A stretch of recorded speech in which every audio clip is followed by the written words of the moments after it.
রুপে credit কার্ডের UPI pin set করার ফুল process. দেখো আমি পেটিএম অ্যাপ্লিকেশন ওপেন করেছি, তারপরে প্রোফাইল ট্যাবে ক্লিক করব। তারপরে ইউপিআই অ্যান্ড পেমেন্ট সেটিংস এখানে ক্লিক করব।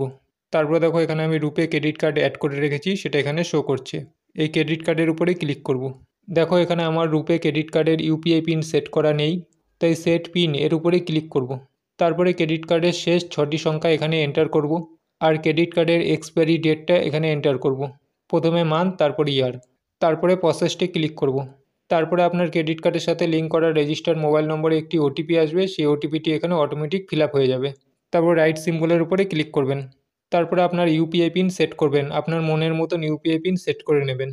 ইউপিআই পিন সেট করার পরে তারপর রাইট সিম্বলের উপরে ক্লিক করবেন।